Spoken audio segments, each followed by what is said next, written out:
to Sports Counsel, your playbook for all things sports. I am your host Matt, and I'm here with G and Brian for this episode of the show. We are just days away from the 2025 NFL Draft in Green Bay. Our draft expert G reveals his one and only mock draft for this year, complete with player scouting reports and mind-blowing selections. This is the one mock draft you don't want to miss out on. Today is April 20th, 2025, and this is episode 173 of the show. What's up, fellas? It's almost time again. Favorite time of the year, right? Oh my god, I can't believe we're already in mid-April. It's just so fast. I felt like the off-season was just started, honestly. I feel like for you guys this year started early, right? I'm still waiting on some moves from the Niners. I don't know what happened. I've just been waiting this whole time. What have we done? And now we're already at the draft? We'll get to that. I'm a little sad about this. Well, don't worry. Before you know it, it's going to be, September, week 1. Or training camp is going to come up pretty soon, too, after these guys get picked. So, yeah, football's right around the corner, it feels like. You know what that means, though? Fantasy football. Just a little bit away. Ooh. Yes, sir. Gearing up already. That's the only reason why I'm looking at this draft, for the fantasy football aspect. Oh, man. There's going to be an interesting fantasy football draft class as well, because there's so much, I feel like there's a lot, but you just, really undecided where people will go. Yeah. I think the biggest thing for fantasy football aspect is what teams will draft certain players, because there's certain great talents on offense, but the situation really matters, honestly, when it comes to, the fit for these offensive players. I have some good advice for, any of our listeners who are in a listeners league already, right? Ashton Genty, this guy, he almost won the Heisman. He's probably one of the best running backs ever. So you should probably use your first round pick on someone like Ashton Genty, just like in real life, if you really want to pretend you're a football manager. So yeah, you should draft Ashton Genty in your first round. Audio recommendation, doesn't even matter what team he's on. Draft Ashton Genty. That's the first piece of advice here. Clearly you'll win your league. And you'll probably have to draft him pretty early. And just a little hint, I guess, a little foreshadowing. He'll get drafted pretty early in our mock draft here today. Yep. And there's only one part of the agenda here. It's our mock draft. NFL draft season is on Thursday. That's the first round. And G has a special first round mock draft for us. It's his one and only draft. But before we get started, G, do you want to tell the people where they can find Sports Counsel? I would love to. I'd love to tell the people where they can find Sports Counsel. So Sports Counsel, you'll be able to find that on Threads, on Instagram, on Twitter, on X, whatever you call it, sports_counsel. In that social media, you'll find our bio has a link to our Discord. That's where you'll see the most, user interaction, have questions, anything, especially as fantasy football comes around. I know people always have questions. We won't be talking about it today, but Dynasty Leagues also, feel free to ask questions, everything. That's where you get to see us. And then on social media, you see all the big things we have, all the hints for the new episodes. So you can't miss it. Make sure you follow everything. It's going to be a good time. And season's always a good time, right? Yep. You got to join the Discord for Thursday night, because we are going to be reacting. There's always some kind of pick that's going to make everybody shocked and yell. Michael Penix to the Falcons.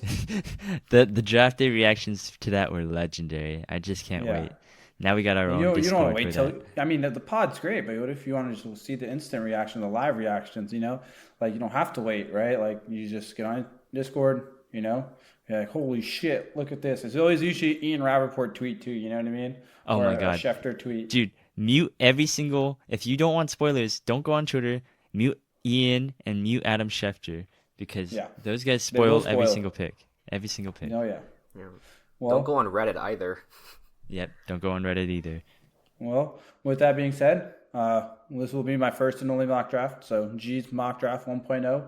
I always preface, I feel like the last few years of how I kind of come to this, this mock draft essentially is I'm not watching tape. I'm going to be honest, I don't have the time to do that. But I am watching these guys while they're in college. I am listening to experts who have watched tape and many, many different mock drafts I've listened to. Logic, I do research team and team needs. Obviously, pedigree of these players, ups and downs, what the, position, why they could use that position, different players. So there is some, level of understanding knowledge. So this is also not what I would do. This is what I think the team will do. So there's a little bit of hey, this team never drafts for example, the Eagles, they're not drafting wide receivers in the early first or corner. That they get D-line, the O-line. The whole fun start, right? So we'll see how that goes this year. But that's why I always like to preface about everything. And last year I did pretty well. I don't have the Yeah, exact you want me numbers, to read the but stats for you? oh Because I yes, I have the would love stats to. up. So, G, I want to know what your goals are, first of all, after I read you these stats, because last year, G, in the 2024 mock draft, he got 8 players correct in the right spot. So, and then he got 24 of the 32 players that were selected in the first round correct. That's a 75% hit rate in terms of the players that were drafted in the first round. 8 out of 32 selections that were completely accurate. So, and he got 1 trade as well. So, that's a pretty good hit ratio, honestly, especially for Yeah, mock drafts. I Someone's a think drafting honestly, guru. thank you guys, thank you. I mean, like I said, I know what I'm doing. I know what I'm talking about. And I'm honestly looking for about the same numbers. 8 picks sounds like a good target. 25% in the first round, and then 24 of the 32 players that were in the first round. That's exactly where I am. So I like the consistency. I'm a consistent guy. So hopefully Hmm. I'm putting up the same numbers this year. And those are my targets. I think that's a good place to be. All right, why don't you get started here then? Well, I wish we had a little soundboard right now, that we could play the little draft sound. But I with the know. first pick, the Titans, they are going to be going the most obvious pick. I'll still take credit for it, but it's going to be Cam Ward, first pick. Um, Oh oh my my God, who God. could have guessed it? It, Wow. I thought it'd be Shedeur. Why isn't it Shedeur? Gee. Yeah, I mean that's a great conversation. We'll have more of that when we get to Shadeur's pick as well. But this is interesting because you got a team that's like obviously quarterback needy, right? They didn't sign anybody. They didn't even attempt to make a move. You listen to Cam Ward on Twitch. He said his favorite receiver in the NFL is Calvin Ridley. Two On top five Twitch. running backs are Tony Pollard and Tajay Spears. He's fully bought in. It's happening. Quickly, I'll mention I don't think Cam Ward's the best player in the draft. He's not like Joe Burrow coming out of the draft when he's a first round pick. He wasn't the best player. No way in shot. He's probably like closer to the end of the first round if we're going best available. And I don't think he's the best quarterback. That is my bold take, my first Ooh. bold take of this draft. I do think Shedeur Sanders is better than Cam Ward. And my premises on that is very simple. Cam Ward is a developmental piece. He honestly probably shouldn't play week 1, and he needs time to sit. We always say this about these guys. They need time to sit. And he is a pure intangible assets. He's got an arm, he got speed, he can do that type of stuff, run RPOs. But my thing with Shedeur, and I'm gonna do it more, is I think he's more NFL ready and has a better skill set for the NFL. I just don't know how much Cam Ward's game is going to translate. It scares me that he's going to Tennessee. I mean, we've been watching football a long time, not 40, 50 years, but 15, 20, and I've never seen a Titans develop a quarterback. So I don't know what's changing here. I don't know. I don't trust the organization to draft him one, deal with the pressure, and then develop him into a starting good quarterback, franchise quarterback. So I have strong doubts about this pick, but I think it'll all be certain. Congratulations, Cam, for getting drafted first overall and then having G shit talk you the entire time during the Hey, selection. man, I want to be honest, and it's just like I think he's the first pick. I mean, that's a huge money deal, big deal, everything like everything you probably wanted. But I just don't know. Maybe he'll prove me wrong, but I'm not the biggest Cam Ward guy this Yeah. year. I think it's pretty interesting that you're saying that kind of Shedeur is more kind of NFL ready, where Cam's the guy who's been in the league definitely or been in college football definitely a lot longer, but he's played a couple years right in that kind of more college air raid style where it's made to be offensive friendly. I'm not sure if Colorado's running a lot of air raid too or not, but like But it well, would they make are. But sense. also, I just think with Cam Ward, it's like you bring up the college experience, right? Which is his big like go to, thing that he has going for him. But what my doubts are is that he played, I think, 2 years at Washington State or something, a year at Florida, even in the ACC. I'm not the most respected, and I see all that years, and I'm like, it took you 5 years to get to that point, and you're playing at, now a D1 school and really good school, and it's still not having the best competition. It still was missing. Like, it wasn't like he had a Heisman. He didn't have like a insane season. So it's like you're really drafting on him that betting on you can develop the guy, right? And Hmm. I don't see it. I Well, do yeah. remember him when he was Well, so his first FCS school, I don't get too deep into this, but he was at Incarnate Ward, but like I know it's an FCS versus FBS talent, but that guy was like breaking, I think, records at the FCS level there. So he was generational for FCS. I think the biggest thing was the pick for Tennessee is like Calvin Ridley is the guy there. He's not a spring chicken anymore. I feel like Titans would have to get another wide receiver, some help later on. I feel like throwing it to just that wide receiver class like Treylon Burks, Calvin Ridley, I feel like that could be a waste of talent. A waste of talent there. He needs more talent on who he's throwing to. Yeah, and he said on his Twitch stream, I guess, that his favorite players were like Tajay Spears and Tony Pollard. But all that nonsense, bro. Come on, bro. That's blazing right there. They're setting the man up for failure. I will only point out one thing because I know, G, you're our mock draft guy. That's why we have Bryant here, because he's our college football guy. I watched some film. I don't watch all the film. I only watch a couple college football games. That's the extent of my knowledge here. I just see that Cam Ward, I think he has the edge up on Shedeur right now because, one, probably the experience. Two, I think the arm talent is a little bit better on Cam Ward's side because I think he has a stronger arm than Shedeur right now.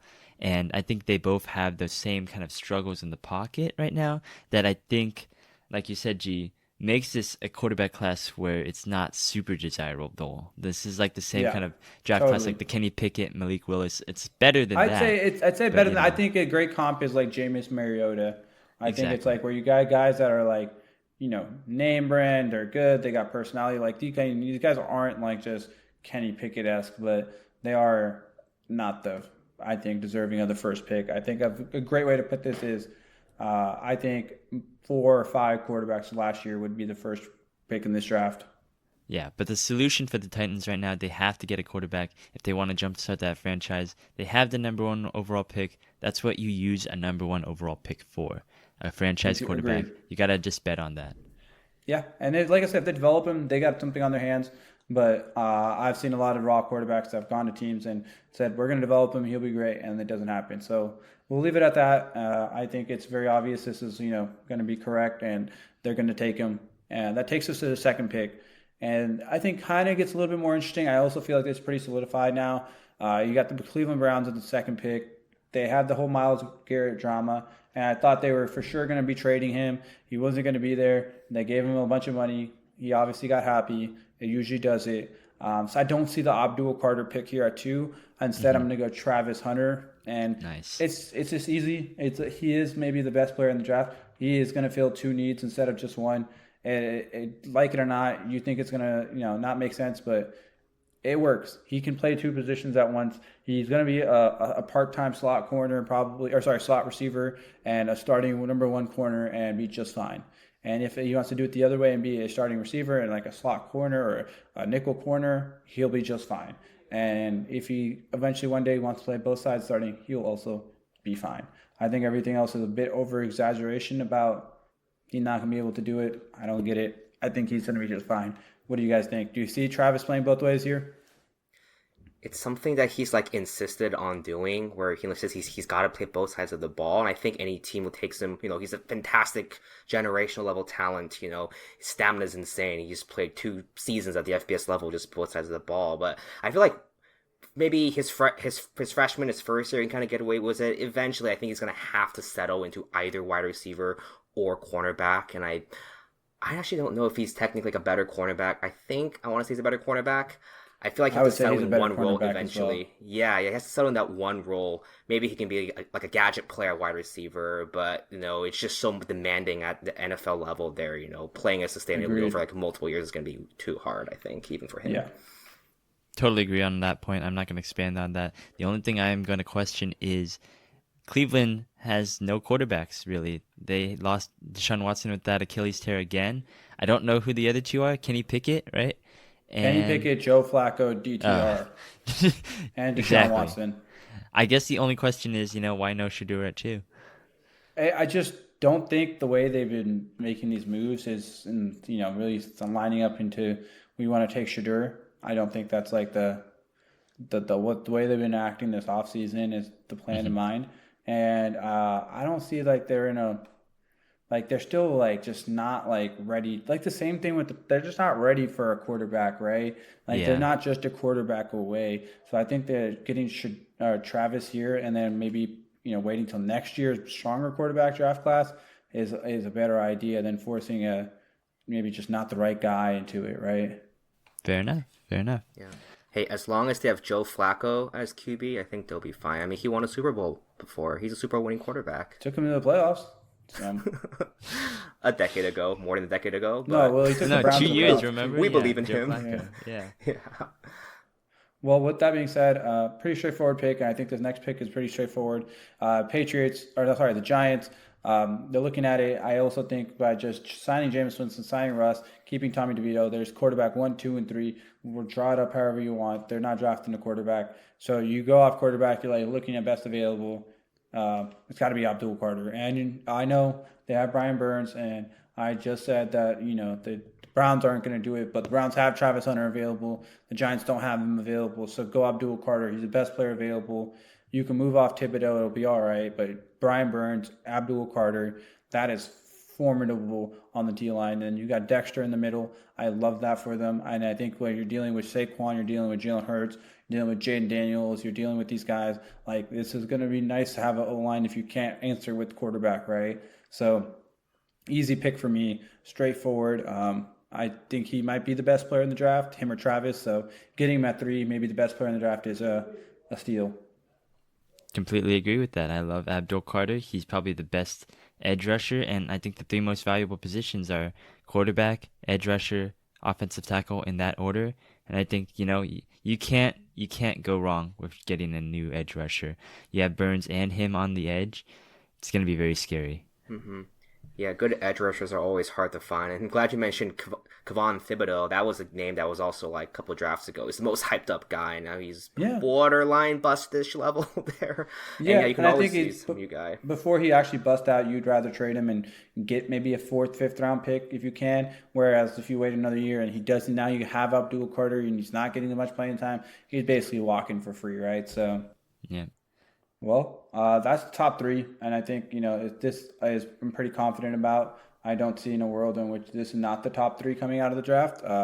And then things kind of get a little bit more interesting in my opinion here. You have the Patriots pick at 4. I think if this is how 1, 2, and 3 goes, this is the worst thing that could happen for the Patriots because the positions available is not the positions of need. They need a receiver. It's too early. They needed, maybe like a Travis Hunter, a corner, and a receiver that can, be a difference playmaker. They could have used the edge rusher, but obviously he's gone. There's no one else in those 2 position categories that are worth here. And so you're left like looking around. Maybe someone wants to trade up. Is anybody looking to trade up for Shedeur right now? Is the question you're asking yourself. So I say no. So Patriots stuck picking, and it's like, try not to mess up is the pick, right? Don't do too much. Be smart. Pick the best tackle. Will Campbell, LSU. I like him out here at 4. Oof. You got to protect May. He was getting killed out there last year. So, I know Will Campbell hasn't been the biggest popular name. If you are into analytics and certain hand sizes and certain arm sizes, if you're into that type of thing, the whole Kenny Pickett thing again, if you're into arm sizes, it's not your guy. Maybe you want to Armand Membu instead. Whereas I like Will Campbell here. I think if you just like, the college football I did watch, he was elite. I did, do a little bit of just kind of like research on these guys. Everybody says if you just watch what he did, he's absolutely the best. If you're looking at analytics and he doesn't have 33-inch arms or whatever it is, he's not good. Okay, well, I don't know what to fucking tell you. Well, I'm going to be Gav here for a second because I know Gav's head's exploding right now if he's listening to this because he wants a wide receiver.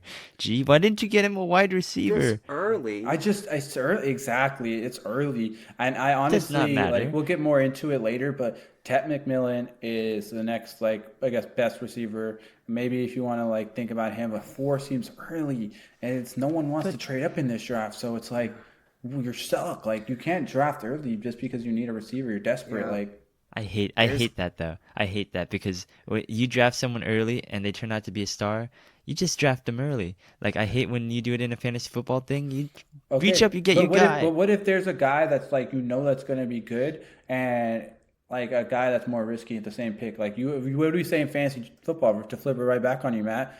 You can't win your fantasy football draft in the first round, but you can lose it. You can waste a 4th-round pick, but it's hard to just take a not miss prospect. Like, if you can just get a guy that's a tackle, they don't have an O-line. It's still a position of need, and you can get other receivers. It's hard to get a good day 2, day 3 tackle. That's fair. Yeah. That's fair. Yeah, the receivers in this draft are kind of... There's some issues, I think, with all of them. I actually think there's a chance, do they ever take Genty? Do they move away from Wander? I think there's that's a world. even earlier. I feel like that's too early. That's too early. That's for me. Yeah. For me, that's too early. OT is safe. OT is always safe. I can always. Safe. I'll give you this because the Patriots were the top 5 in teams in sacked allowed. Like, they do need to protect May. That's been a problem all year. So I do agree with that. Like, the pick isn't terrible if it still fills a position of need. But I think there's going to be a debate. If he's a 7-8 year starter and you look back, you won't be like, that's a miss. If he's a 4 or 5 year starter, you still probably won't look back and be like, that's a miss. Only way this is a miss is if he sucks in 1 year, 1 and 2, and you have to replace him, right? So that's my thing. Is if you get a decent receiver, you still need a wide receiver 1. This is my problem. And I just don't know if there's a wide receiver 1 sitting there right now. I don't know, man. I feel like this is Panay versus Jamar all over again. Yeah, it might be, but I would say Panay's worked out better than Jamar, so... Ooh, I don't know, but let's move on. Yeah. All right. Well, with that being said, the golden pick 5, Jaguars. Also, kind of looking at the board, like, damn, we're kind of stuck. Do we go Genty? I've heard the conversation. I'm just not taking a running back at 5, but maybe later. I think you also need him. There's different needs for the Jaguars. I'm going best available again. Mason Graham, D tackle out of Michigan. He's a monster. Watch Michigan play last year, and even the Ohio State game, he's just a feast in everywhere on the field. I know Niner fans are kind of mad he's not going to slip, but yeah, praying for you. But just don't see it happening. And like I said, he's going to be a starter right away. He's going to be making an impact. Their defense was awful last year. You have an offensive coach. You have an offensive quarterback getting 50. First-round pick wide receiver last year. You got to hope that the rest can be filled out, right, with later picks. But you need something on defense.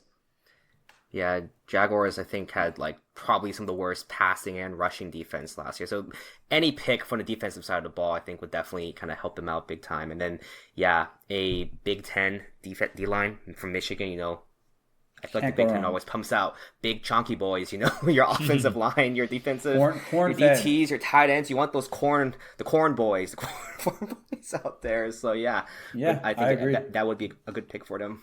Mm-hmm. Yeah, 100%.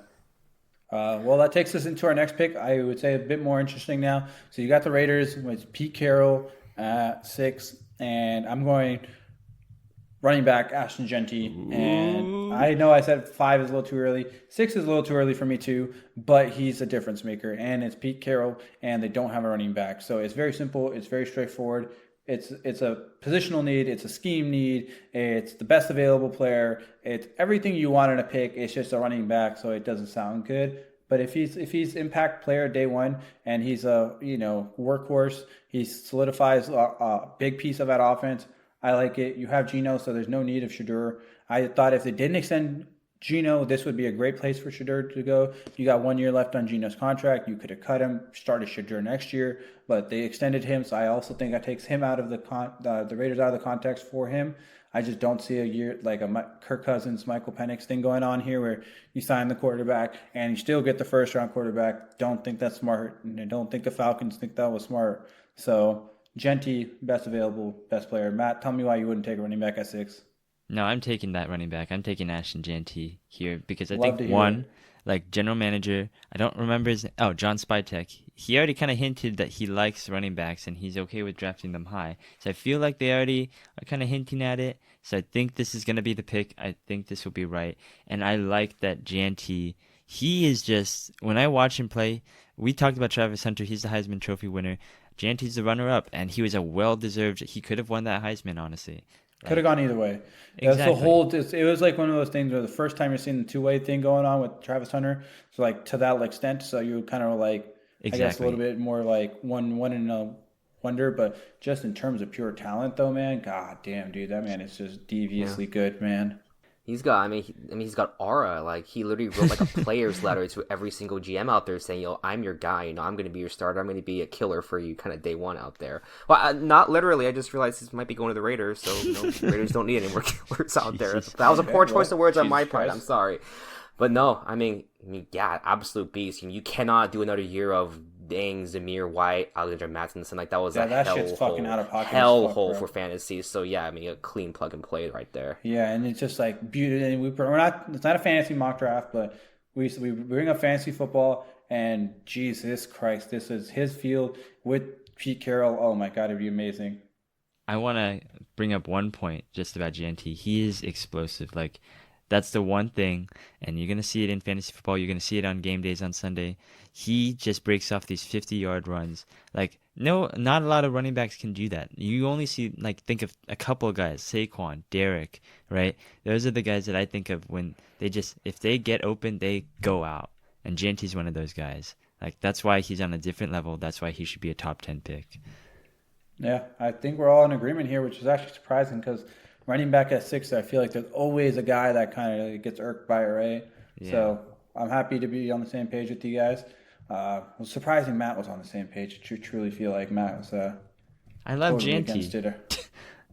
No, totally. Sometimes the talent is just there. Yeah. Yeah, and I'm happy you said that because the talent is there. So let's go into our next pick. No more GNT glazing. The Jets at 7. Not the exciting pick. You got Justin Fields at quarterback now. We know he's got skittish feet. Let's protect him. Let's take maybe the second or maybe the best tackle in the draft. You drafted one tackle last year, then Tyron Smith retired, so now there's basically need on the other end. However you want to do it, left, right, doesn't matter. Ahmed Membu, second tackle. This could be flip-flop with Will Campbell. You guys someone go break down the film and let me know who's going to go where, but I think this is a tackle, and I like Membu here. Really good. And he's going to fill a hole, start right away, and be maybe a long-term starter for him. So I think that's, like I said, all you can ask for the 7th pick. You're not doing too much. You're not finding a way to fuck it up. It's a very straightforward, good pick. Protect the trenches. Get the trenches built up. They didn't build it up when Aaron Rodgers was there. So now you build it up when he's not there. Yeah, he tested extremely well at the combine. He kind of rose up the draft because this guy is really young. I think he's maybe only like 21 years old or something like that. So probably a little bit raw with talent there. But given his peripherals at the draft, I can see why GMs would be taking him. He could even potentially be a higher up pick than like Campbell there, and I've heard some people say. Yeah, so, like I said, it could be a 1A 1B thing. You guys I'll put like a contingency thing here. It's going to be either one of those two guys going those 2 picks, I think. So, and Membu goes at 4. I wouldn't be surprised if then, we have a Will Campbell pick at 7. Mm-hmm. All right. Well, let's go into the Panthers pick. Shout out to Nando. 8. I think after getting them a good one here. Yes, after striking out every receiver possible in the offseason and not getting T. Higgins for the 5th offseason in a row, the Panthers are now going to decide to actually draft a good receiver. Legette's there last year, but doesn't move the needle for anybody. It's just Legette. He sounds cool. He's not really that good. I'm going to go Tet McMillan, Tetera, however you want to call him. They need it. They need to develop Bryce Young. They need to stop making excuses on why they can't do it. Just get him. It's a little bit of an oversight, but it's fine. And I think it's the right pick for them because, like I said, I think they just desperately need it. I like the pick here because, the Patriots won't get Tet. But at least the Panthers will, and you got the 5'10" Bryce Young, 5'9" Bryce Young, thrown to a 6'4" dude. Yeah. Like, at least the balls will get to him. He'll find a way to bring it down because I love Ted McMillan. I think, personally, he's going to be the best wide receiver in this draft class. Assuming Travis Hunter, he'll play like a situational role at wide receiver. I think Ted McMillan, he'll be that big X guy, right? And he'll be like the Mike Evans, Drake London, big X wide receiver.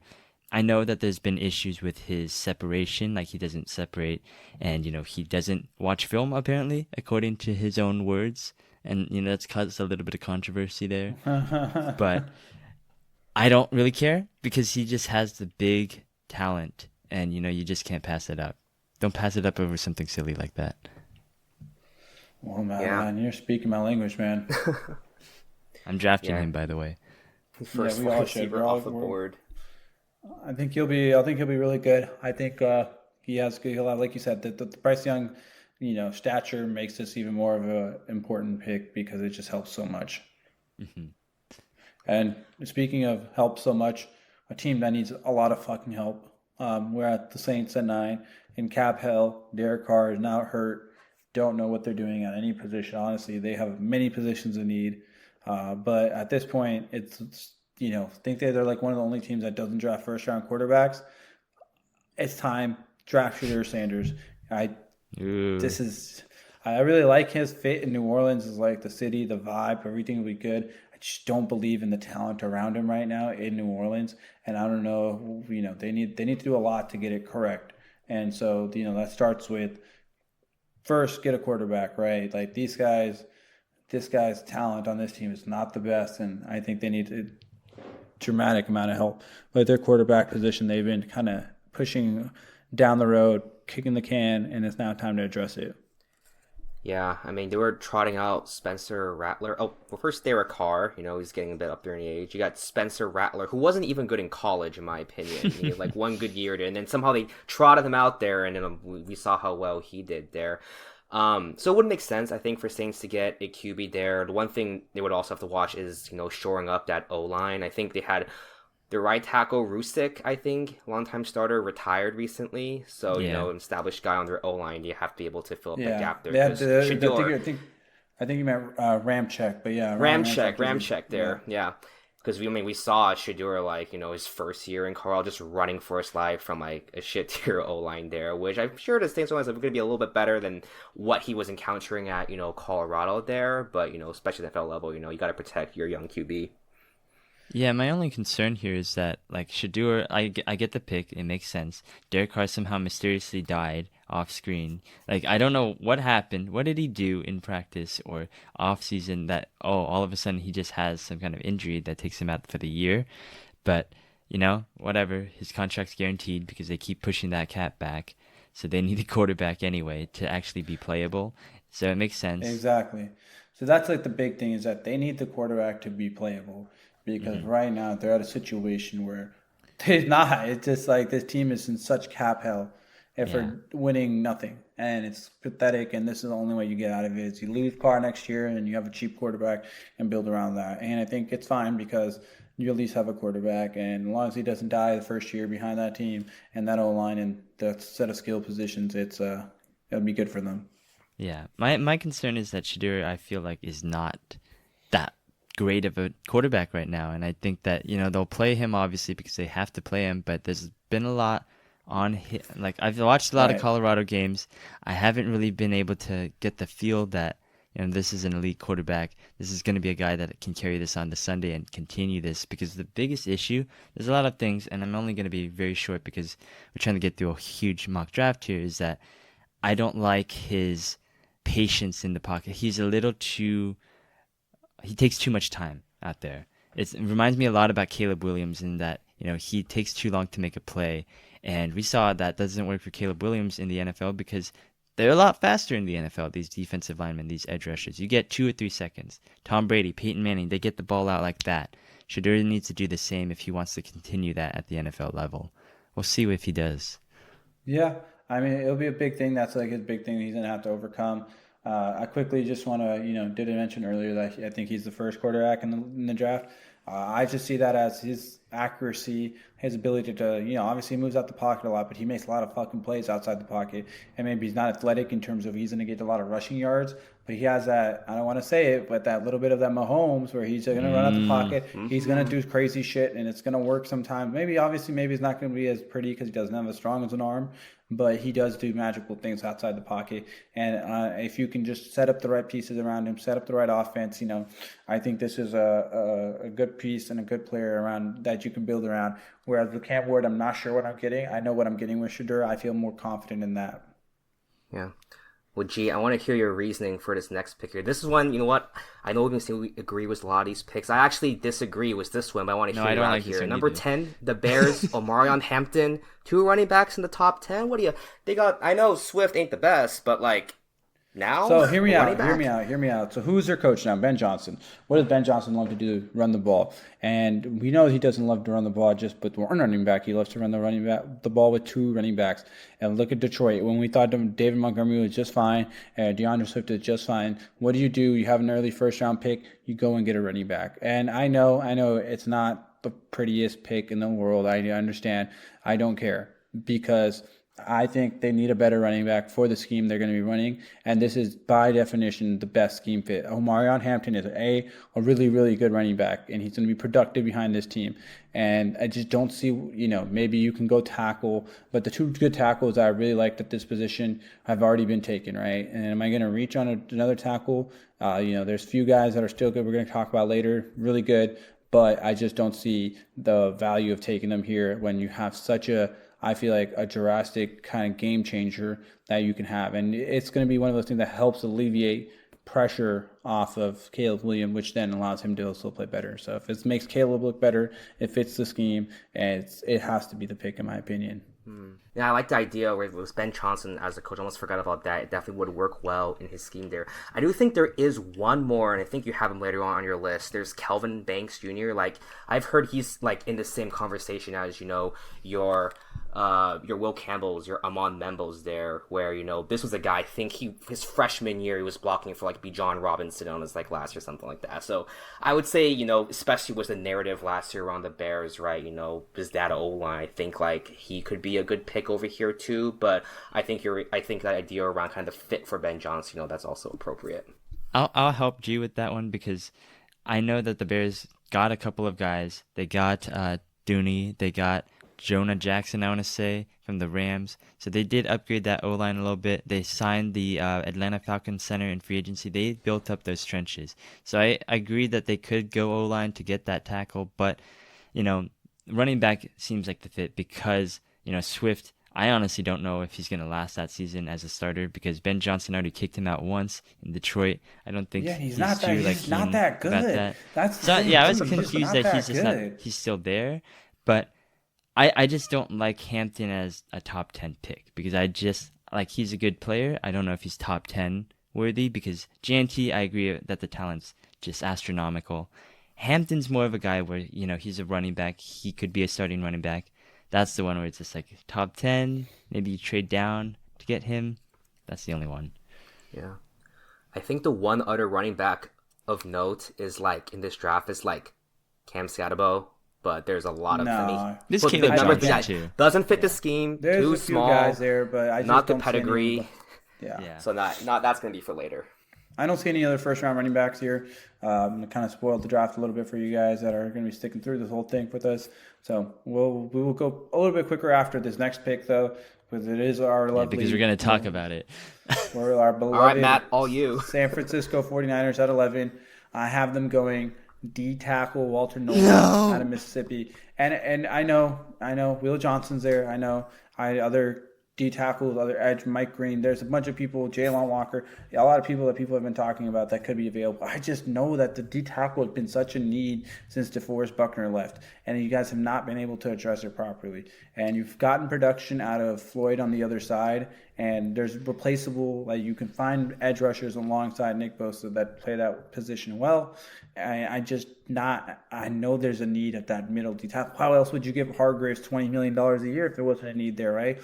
So you have a hit right here sitting in front of you, right? I think Walter Nolan's a beast. I think he'll be able to kind of do a lot of that run stuff in that I feel like that was lacking. Helps out Nick Bosa, allows him to get just right behind the quarterback as he always is. So it's a win-win situation for the Niners. Hey, let me know, guys. Rip me a new one. No, okay. So I think in like the last 10 years of 49ers drafts, we have lost like 3 picks, first of all, in the first round because of the Trey Lance trade. And then the other couple have been Armstead, Buckner, Kinlaw. We've been drafting defensive linemen in the first round for a very long time. Solomon Thomas, right, too. So there's just been... I hate drafting defensive linemen in the first round. I just absolutely hate it. But... And, I really want them to finally draft an offensive tackle in the first round as well because we never address the offensive line. It's always a problem every year, and yet Kyle Shanahan never seems to do anything about it. But right now, let's take a look at the facts here, because I talked about the free agency and I talked about the Niners needing to make a move because we released Javon Hargrave, we released Leonard Floyd, and we released Malik Collins. That's 3/4 of our defensive line. Nick Bosa is the only one who's starting next year in that defensive line, and the other three are all backups from last year. So we need a defensive lineman. We've been forced into this situation by our own choosing, and now John Lynch has forced us to need a defensive lineman.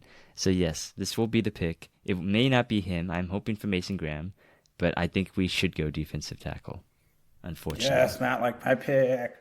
It's not a like, it's a need. It's like we're forced into this situation. I take it as a stamp of approval. So. Yeah. All right, go ahead. Just move on. All right. I'll deal with it. Yeah. So next two picks, they're back to back, same school kids. We got here at 12 the Cowboys. I got them going wide receiver to help out their quarterback Dak Prescott coming off an injury. I think we looked at their team last year. CD was great. Sure, they need a running back, but there's so much more running back depth down the road that the two guys I would take in the first have already been taken. So I'm not forcing it here with like a guy that doesn't deserve to be here. Matthew Golden, I think keeping the Texas guy in Texas. I do not think he is the second best receiver in the draft. I'd honestly have him closer to 3 or 4. I think Emeka and Luther Burden are better, but I just see the Cowboys, they're different. They want the little speedster guy. They want a guy that's from Texas to keep him in Dallas. It just fits what the personnel is. And then 13, I have the Dolphins taking Jahdae Barron, another corner slot guy. And I heard Jalen Ramsey's been kind of upset and looking for a trade. So feels the need. I think it's pretty straightforward.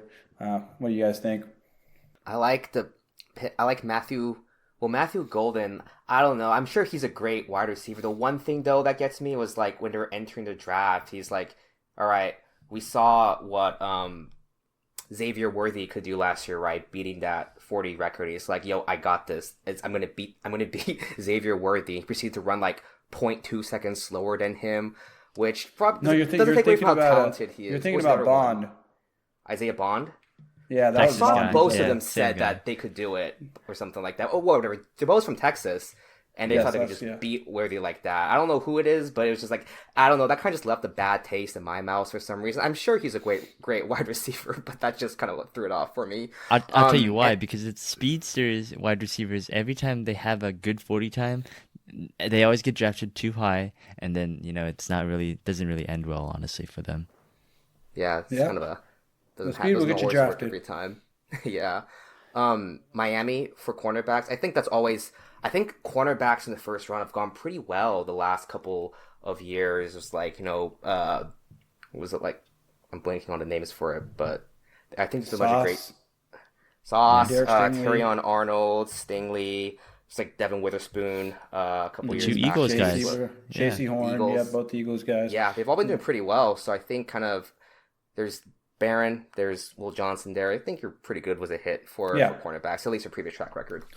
Yeah, I agree. I totally see that kind of hit rate and a position of need. So, allows you to try to be flexible with Jalen Ramsey. I'm going to go with these next few picks here. I'm going to knock out maybe like the next 4 to 5 picks here. We'll go Colts going tight end, Tyler Warren from Penn State. I think they still lack an offensive number one, and tight ends nowadays are kind of coming out a little bit different. They can be relied upon as that, so I think that's great for their offense between Richardson or Jones. It'd be nice to have a tight end that they can have an underneath blanket for. That takes us to 15. The Falcons, they'll be taking edge Mike Green from Marshall. They lost a lot of D-line help this year. I think they could use a younger, fresher set of talent on that side of the edge. Addressed offense a lot last year. And a couple years before that, Drake London, Bijan, Penix. Okay, got to address defense now. Let's lock in here, right, guys? I forgot Kyle Pitts, the GOAT himself. Never forget him. Cardinals at 16, Kenneth Grant. Maybe another D tackle. Maybe we'll see the Niners at 11. Could be a flip-flop there. I don't see, I'm not locked into which D tackle. It's more of like a theory kind of thing here. I do just see the need of like, hey, D-line, our defense has been awful for a few years, and let's get our defensive coach kind of like some more personnel to it, kind of get a little bit more creative, right?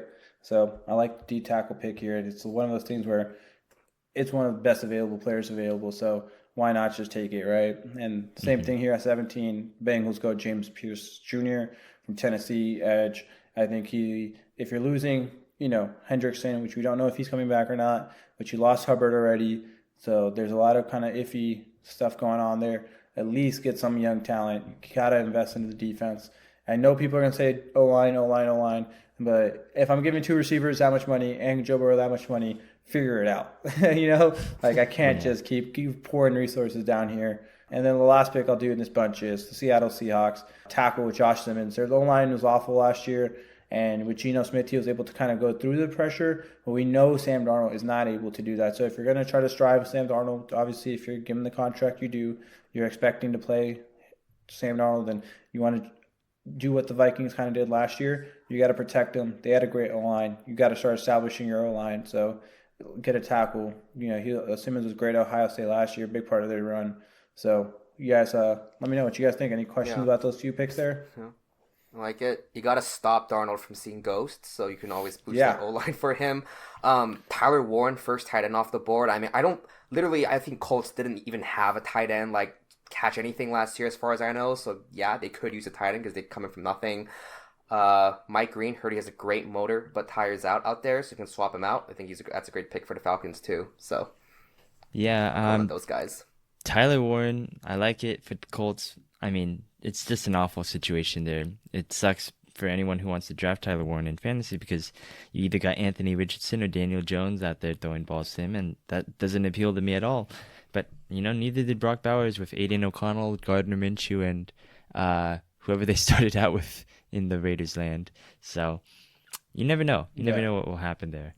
The rest I totally agree with. Some of these are so appropriate for these guys that I just wonder how they would screw it up because the Falcons have needed edge rushing forever.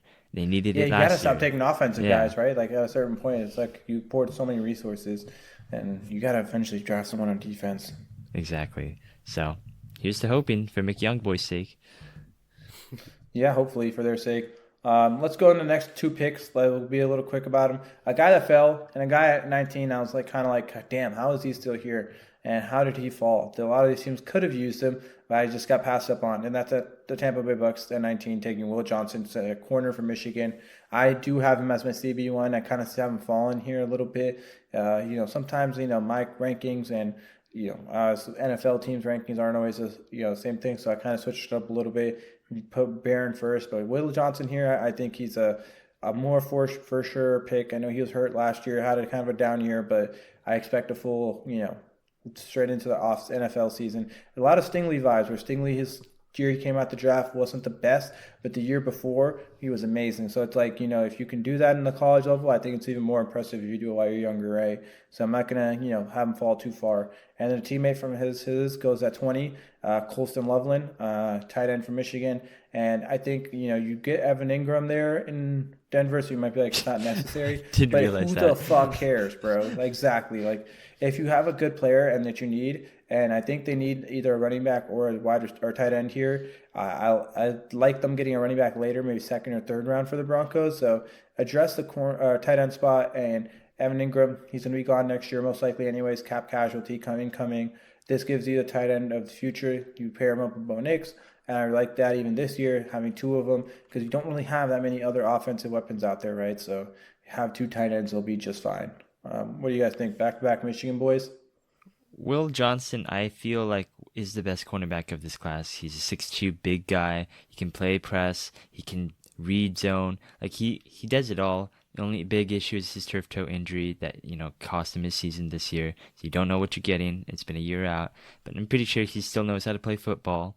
But, I think the Bucks, the Bucks really need pressure. They really need an edge rusher here. And I don't know, maybe it's just too much to reach on another edge guy, but I think that's probably what the route they're going on, because Todd Bowles, he loves to call the blitz, but he needs to call the blitz because they aren't getting any pressure. They signed Hassan Reddick this offseason, so it does help a little bit, but can you really rely on Hassan Reddick now? Jets couldn't. So I do wonder Well, my about thing that. is, if you have a corner, a strong corner, it's like the second best way to address the rush because then you can put a little bit of pressure and just have trust that your corners aren't going to get killed. So I kind of think it's like, depends on how you look at it type of thing. But, Hmm. when you don't have the best corner edge available there, maybe you just go with a corner to kind of substitute that. Yeah, I Fair enough. think Bucks had a bad secondary. Carlton Davis left, so Johnson's easy pick up. And I didn't realize Engram was on the Broncos. I still thought they only had Greg Dulcich or something. But sure, yeah, take a tight end. Yeah, that Yeah. one also. I mean, maybe wide receiver, but I could see the tight end. Yeah, I thought about wide receiver here, and I had a few guys in mind. Maybe, I would say with this pick and the Chargers pick, you can maybe do a little swap if you guys kind of like, maybe this team goes receiver and the other team goes tight end. That's up to you to pick. Like I said, it's the thought, it's the process that counts here. Oh, I So really want the we'll Chargers to see. get Loveland. Oh my gosh. I think it's a possibility, and it's a Michigan guy, but if he goes to 20, it's kind of more of like a fuck you too, right? So that's how the NFL works, right? That Exactly. takes me to the 21, the most important pick in the draft, the Steelers. No, Uh-huh. we're not going Jackson Dart. No, we're not going Jalen Milroe. We're not doing anything stupid like that. We're gonna go here and we're gonna take Derek Harmon, tackle, D tackle from Oregon. He's the best player of position we'll need for the Steelers, and we're not gonna just force a pick just because you know we feel like we need to get a quarterback. Next year's draft is in Pittsburgh. You can trade up. There's better quarterbacks. There's so many different more possibilities. Maybe if you rock out Mason Rudolph and whoever, Kirk Cousins, Aaron Rodgers, and you suck, then it's easier to get a quarterback. So a lot more possibilities, and I'm just not going to force it, in my opinion. So Derek Harmon, Steelers D tackle. Tell me, guys, why we should have got a quarterback. So you're telling me you're waiting on Aaron Rodgers to sign, No, right? I'm not. I'm just saying that I'm not in love with the draft quarterback, so I'm not taking a draft quarterback. But I mean, I feel like you should. I mean, even if Rodgers does sign, which he will, I think that, you could get a guy. I think you should probably get a guy because let's say you have DK Metcalf now. You traded for DK Metcalf. You have George Pickens and DK Metcalf. You have TJ Watt. You have all these pieces and you made the playoffs last year. So why not, you should be developing a guy while you get a contending But there's quarterback. no guy. You don't think Jackson Dart or like Jalen Fuck Milroe are it? no. Why am I No? taking him in the Not a first single one? round? What the fuck? Jackson Late Dart's burst is kind of a something that you can do. Jackson Dart is not good in my opinion. There's Ooh. not that many good quarterbacks in this draft. I like Milrow. I think he's got like speed. He's got an arm. He could be a sort of a Hurts vibe. I get it, but I'm not taking him in the first round. These guys don't need to be taken in the first round. Like, I will say the next year's QB class. I mean, it's guys like Archie Manning still improving, Drew Aller, who's ass, Nico Imleva, he has no loyalty. So I don't know about next year's QB class either. Though it's really early, there's still a whole other season to play. But yeah, it does feel bad to draft Jackson Dart earlier though. He has definitely has the talent there. I like Jackson Dart more than Milroe. I don't like Milroe at all. Ooh, okay, definitely for sure. Milrow is bust alert. yeah, I think in Milrow you're playing like a Marcus Mariota Oregon type of offense where you just run the ball every play. All right, so are you still gonna retire if Aaron Rodgers signs, or have you gotten over it? Yes, yes, yes, yes. So that's not a change. Just making sure. Just making sure. All right. Well, I got fun picks here for the next couple of picks. We'll go through the next three here in unison because they're a little bit more enjoyable picks here. Chargers need a skill position. I think if anything we learned from the playoff game is that, yes, they have the good guys, and Justin Herbert needs help. Like, get him a receiver. I like Luther Burden. He's a fun guy that would kind of be able to move around, lad. You can only have to play him in the slot, play him outside. They could play either place, either way. That's fun. So it could be good. If Luther Burden goes at 20 to the Broncos, I do like Colson Loveland here. So like I said, it's kind of whoever you pick your poison type of thing. So what do you guys think? Love it. I want that. Especially for the Chargers, they need actual receivers that we can play fantasy football with. Like, Ladd's a great guy.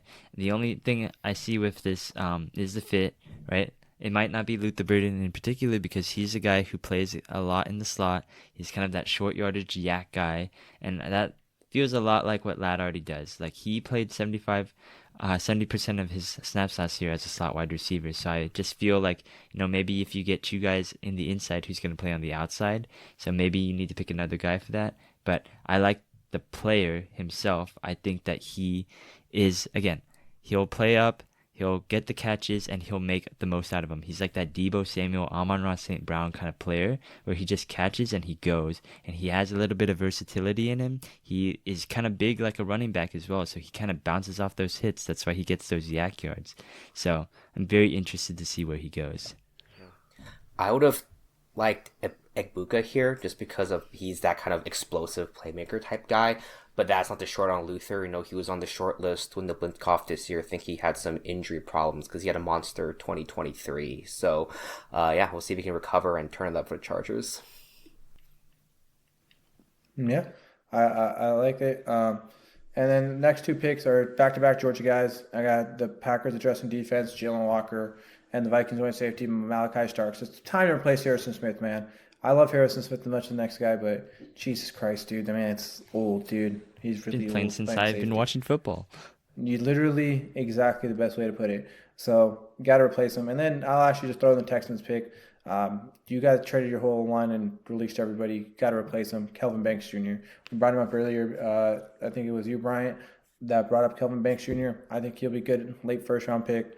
And it's just position of needs. It's hard to really, a lot of different guys that can go in this range, but it's just I think this is kind of how it plays out. I agree. I mean, I don't know how you traded Laramie Tunsil without a first-round pick, but now you need to protect your quarterback, C.J. Stroud. That was one of the biggest problems last year too. You lost your best offensive tackle willingly, so now you got to replace him with the rookie. So I guess Kelvin Banks, he's a big guy. He's a little stiff when I watched him on film. He needs to be able to get out there and move a little bit. He's not the tallest for an offensive lineman. He's 6'5". That's great. For a tackle, you kind of want to get into that 6'6", 6'7" range in terms of height. But I think he is a very solid lineman, and the Texans should definitely get one. Yeah. I mean, Georgia pedigree guys from Malachi and Jalen there, these guys you see have been hitting pretty well the last couple of years. So those are solid picks. When in doubt, take a Georgia defensive guy. Georgia, it seems like Michigan's doing pretty well in this year's draft too, up the draft list. So Bama. Some recent national champions. You can a lot of these guys that been drafted from Michigan are from 2 years ago's Michigan team. So it's kind of funny how it works out because I feel like they're getting like all the recognition a year late.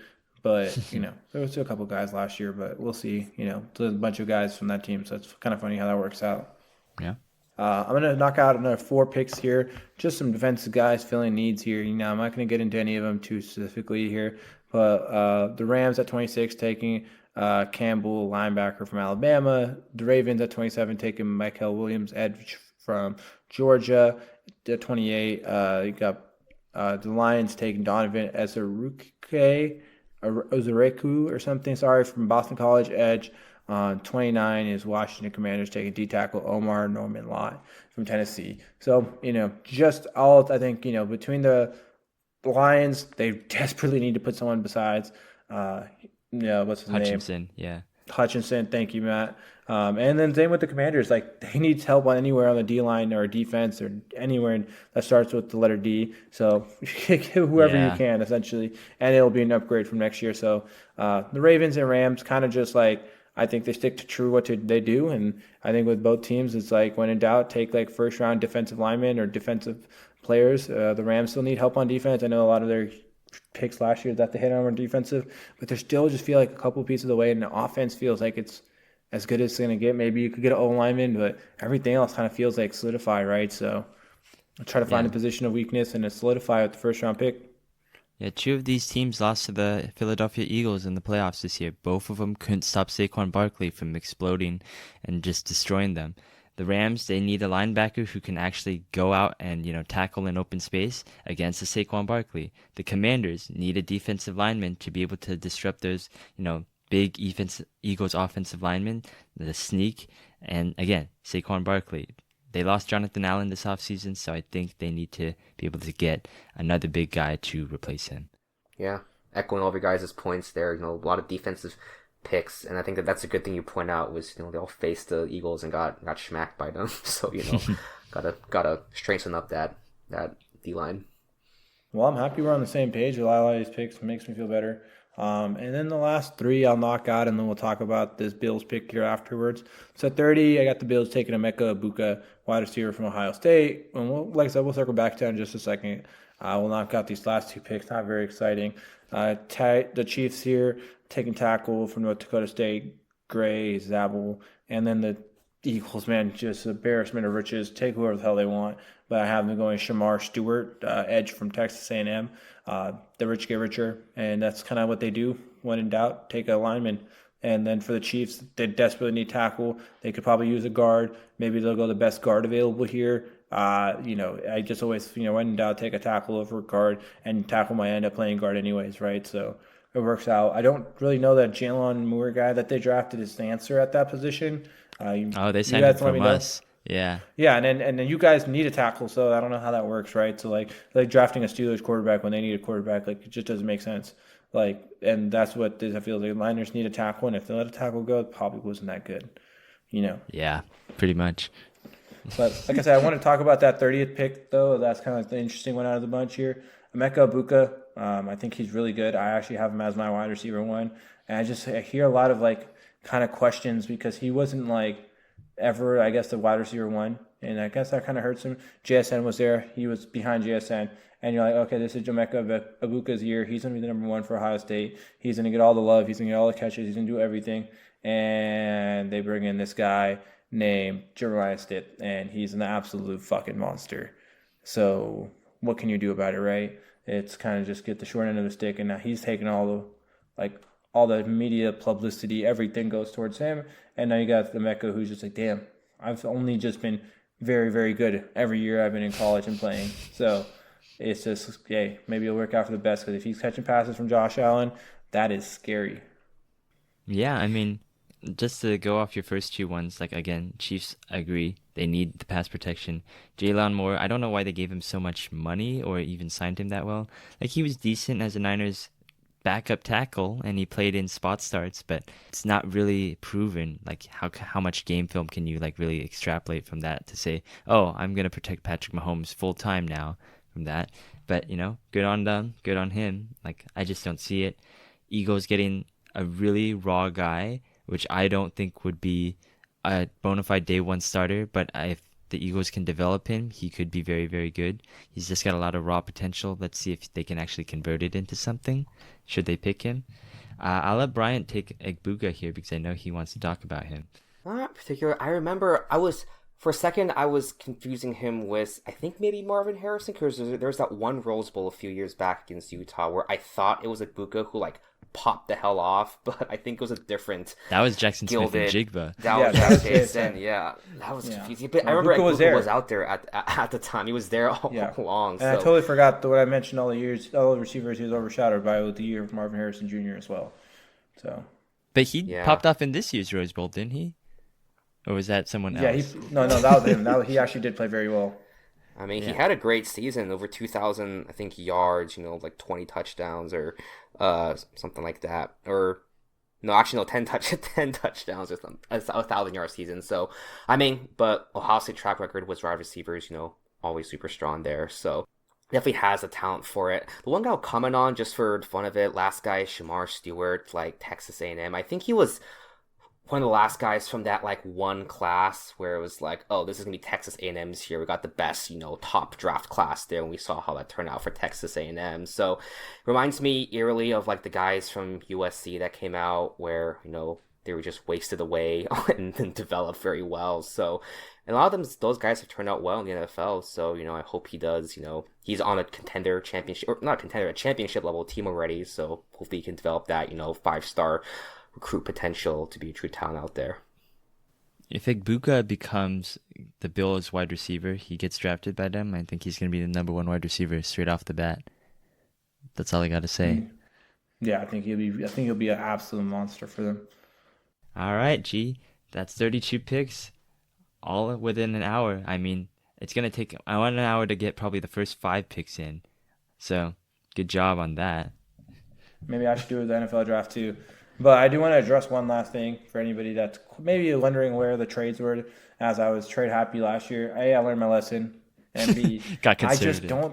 I got conservative, but I just don't see the the team that trades up. It's always easy to find the team that trades down. Theoretically, more late, middle, day 2, day 3 picks to trade back 10, 15 spots and still get a really good player.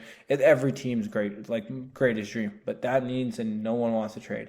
And I think last year was the best example of that. Like, people are like, hey, we could just get, if we're not getting a wide receiver 1, just get a wide receiver 2 and keep our pick. Like, why would we trade up, right?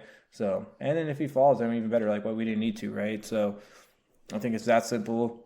If there were a trade, I would say maybe the boldest one. The boldest move I could think of is the Patriots at 4 trade back with like the Browns to partner up Shedeur and Travis Hunter. That'd be cool. That's the only trade I would like to see, but I don't see it happening. And if it does happen, you heard it here first. You don't think there's going to be a single trade though? Like nothing of drastic of team jumping more than 5 spots. Okay. So now if the Steelers try to jump up from 21 to 19 because the D tackle they wanted to take was going to be taken, I'm not going to be like, oh, I called that. I don't know. That's just kind of like who's on the board at the time and is he still going to be there later, right? So interesting. All right. Well, is there any other hot takes that anyone wants to say before we end this draft episode, before the draft begins on Thursday? I actually do have one that I do want to reveal, but I'll let anyone else first. I'll say, let's hear it. You're hyping up now. Yeah, this is going to sound insane. This probably will not happen, but I think that Shedeur falls quite a bit, and I think he will be the 3rd quarterback drafted in this draft class. He'll be in that green room. That is a very bold take. There's always one in that green room, and I think Shedeur is going to be that one because I see someone. I don't necessarily agree, but I think that Jackson Dart will be drafted first based off all the random hype that he gets. Because there's always one random white quarterback that gets insanely hyped, and they end up being drafted really early, even ahead of some more deserving players, such as a Mitchell Trubisky. And just to kind of like address, I would love to like maybe mention something about that. I don't see it in the world in which Shedeur Sanders goes past 21. 21? Who drafts at 21? Steelers will draft him. The Steelers will draft him at 21. I promise you, if they have the option of drafting him, they will draft him. He will what not if pass they're the 21. one that I think is going to draft Jackson Dart ahead of MG? Then I will fucking get hit by a car in Colorado. Man, well, Coach Prime is going to be pissed if he falls that far out there. But I can see the sentiments if you're a GM. You look at Shedeur's attitude, right? Yeah, he had a bad O-line, but he threw them under the bus. It's been rude out there. He's like flashing his bling to the other teams in the middle of the games. So like I can definitely see the attitude problems really potentially dropping the stock out there. But yeah, that'd be quite the news if he's the last guy in the green room. That's gonna put. I could just see it happening. I could see the camera zooming in on them and Dion's on the phone like furious. It's just something that I can see. It'd be great television. Yeah, definitely. All right. Any other hot takes? Nothing? No, nothing. I think this will actually be one of the more boring drafts, like I've already kind of mentioned. So, unfortunate for us fiends that love the draft for its dramatic We always say that. We always say that, and something ends up happening. You never know. Never know. That is going to do it for today's episode of Sports Counsel. You can find our podcast always on Spotify, iTunes, Amazon Music, wherever you get your podcasts from. Like G said, our social media handles are sports_counsel on Twitter, Instagram, Threads, and, wherever. We are everywhere on social media. We have a TikTok, by the way. Go and follow that. It should be fun. Please do. Yeah, and you got to join our Discord for all our live draft day reactions. So, that is going to do it for today's show. Enjoy the draft. I hope you get the player that you've always wanted, and they will change your franchise around unless you're the Philadelphia Eagles. Or the Chiefs. I don't really like them either. You guys have had it too good. Let the Niners finally win something. Please. All right. See ya. Hey.